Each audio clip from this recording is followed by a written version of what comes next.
představit českou aplikaci Worksheet, která pomáhá učitelům vytvářet, sdílet a hodnotit zadání, jako jsou pracovní listy, písemky nebo slohy. Když si otevřu aplikaci, tak tady vidím všechny svoje připravené zadání a mám tady připravené jedno, se kterým si ukážeme, jak to funguje. Takže chci si vytvořit pracovní list, písemku na lineární rovnice a mám 3 možnosti. Buď to si můžu nechat celý pracovní list vygenerovat jednoduchým promptem, jako je třeba vygeneruj 2 cvičení na lineární rovnice. A když to aplikaci pošlu, tak mi vygeneruje 2 cvičení, jednodušší, složitější, kde mám jednak zadání a zároveň příklad správné odpovědi. Uvidíme za chvíli, aplikace porovnává odpovědi žáků proti těmto příkladům správné odpovědi. Když budu chtít něco změnit, můžu kdykoliv vlastně přepsat to zadání a aplikace mi znovu vygeneruje nějaký příklad toho řešení. Můžu tu zároveň nastavit několik věcí. Jednak můžu žákům povolit přístup k AI asistentovi, se kterým si můžou během té práce psát a diskutovat různé řešení nebo proč třeba jejich odpověď je správně nebo špatně. Nebo můžu zapnout možnost, aby si žáci nechali vyhodnotit ty odpovědi ještě před odesláním, to znamená tehdy, kdy na tom ještě vlastně pracují. Můžu ten pracovní list sdílet se svými kolegy a můžu nastavit automatické známkování a další možnosti pro hodnocené práce. Můžu zamíchat otázky, nastavit časový limit a nebo zapnout bodové hodnocení, kde můžu říct, za kolik bodů je jaká známka, takže třeba za 5 bodů 1, 4 body 2 a tak dále a tak dále. Když si ten pracovní list uložím, tak ho mám kdykoliv k dispozici a můžu s ním dál pracovat. A k žákům ho nasdílím velmi snadno. Můžu buď to přes odkaz, nebo pokud používáte na škole Teamsy, můžete poslat ten odkaz přímo žákům do Teamsu, do skupiny, té vaší třídy. Nebo můžete na projektoru pustit QR kód a žáci si můžou vlastně naskenovat přes telefon a otevřít si ten pracovní list a pracovat na něm v telefonu. Když si žáci otevřou ten pracovní list, tak uvidí tuhle stránku a já už tady mám připravené nějaké odpovědi na vyhodnocení, tak pojďme zkusit. Tak, tahle odpověď je správně, protože i uvádí dle zadání celý postup a zkoušku, takže mi aplikace vyhodnotila, že je to správně, dostal jsem plný počet bodů. A tady mám příklad špatné odpovědi, respektive výsledek sedí, ale nesedí, nesplnil jsem zadání, takže by mi měla říct ano. Aplikace mi řekla, že sice jsem odpověděl správně, ale musím doplnit to, co ode mě vlastně očekává to cvičení. Když potom odešlu ty odpovědi, tak jsem na stránce, která je kdykoliv přístupná.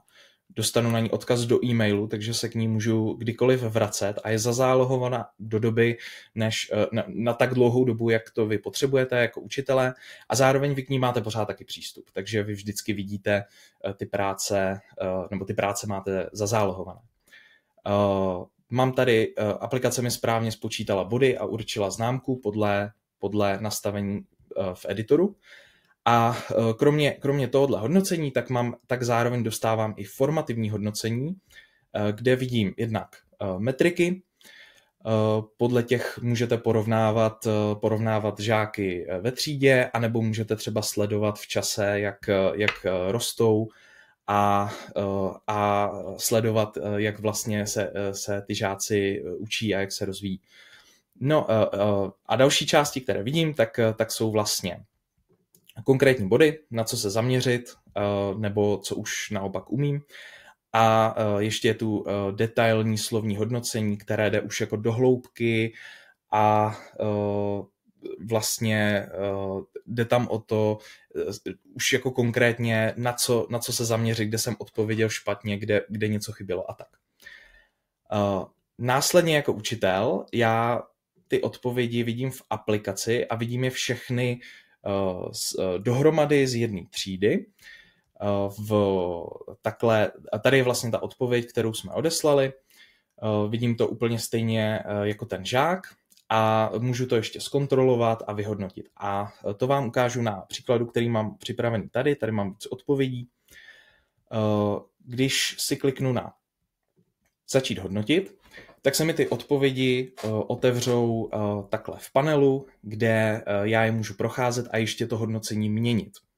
Pro případ, že AI někde vyhodnotí něco špatně, a nebo já chci něco přidat, chci tomu žákovi dát ještě něco jako vypíchnout, někde upozornit na nějakou chybu, kterou umělá inteligence neodhalila. Tak to můžu udělat tady a můžu hodnotit buď po žácích, takže tady vidím jednu konkrétní odpověď, můžu změnit hodnocení, můžu změnit počet bodů a můžu přidat svůj komentář k té odpovědi, když právě tam chci přidat nějaké detaily. Co je super, je, že když takhle vlastně měním to hodnocení, tak se mi přepočítává známka podle těch pravidel, které jsem nastavil v tom editoru a můžu takhle velmi jednoduše procházet vlastně odpovědi všech těch žáků a můžu to dělat i na více zařízeních. Takže nemusím nosit papíry ze školy domů a tam pokračovat, ale můžu vlastně začít na počítači ve škole a dokončit práci na počítači doma. Tohle je vlastně procházení přes žáky, ale ještě ukážu jednu možnost, která se hodí, když ty cvičení nebo odpovědi na ty cvičení jsou kratší, jedno slovo, nebo je to třeba jeden výsledek v matematice, tak můžu procházet i po cvičeních, kde vidím odpovědi všech žáků takhle na takové tabuli a tam jsou rozdělené do sloupců podle počtu bodů. A já můžu vlastně dělat totéž, co předtím. Takže můžu napsat komentář k té odpovědi, nebo můžu zmínit, jestli je správně nebo špatně. A můžu i přetahovat ty odpovědi a tím měnit počet bodů. Zase, jak nad tím pracuju, tak se přepočítají známky.